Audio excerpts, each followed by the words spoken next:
সত্যি কথা বলতে মা বাবা ছাড়া কেউ পাশে থাকে না। খারাপ সময় শুধু বাড়ির লোককে পাশে থাকে। এটা আমি হাড়ে হাড়ে বুঝতে পারছি।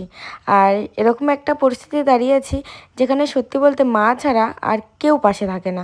হ্যাঁ, নিজের ফ্যামিলির লোক ছাড়া কেউ পাশে থাকে না। তো যাই হোক, এতদিন তো সবার কথা ভেবে এসেছি, এখন একটু নিজের কথা, নিজের ফ্যামিলির কথাও ভাবা যাক। তো সকাল সকাল ঘুম থেকে উঠে চলে যাচ্ছিলাম বিধাননগরের উদ্দেশ্যে। তো ট্রেনে উঠে আমরা আমলকি নিয়েছিলাম, তারপরে এখানে কাঁচা মিঠা আম, গরম মানে তো কাঁচা মিঠা আম খেতেই হবে। তো আমি আর বোন দুজনে দুটো কাঁচা মিঠা আম খেতে খেতে যাচ্ছিলাম বিধাননগরে।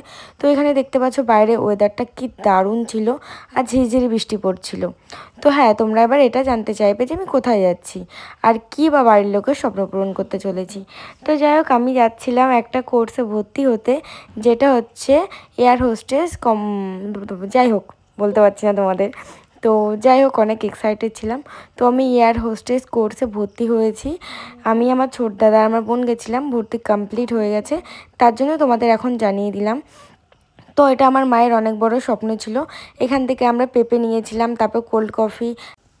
তো এখানে আমরা ট্রেনে উঠে গেছিলাম, আর আমরা এক রকমের ফলও নিয়েছিলাম, যেই ফলটার নাম হলো গোলাপ জামুন ফল। তো এটা নতুন একটা ফল। তো টাটা বাই বাই, দেখাচ্ছ নেক্সট ভিডিওতে। ভালো থেকো, সুস্থ থেকো।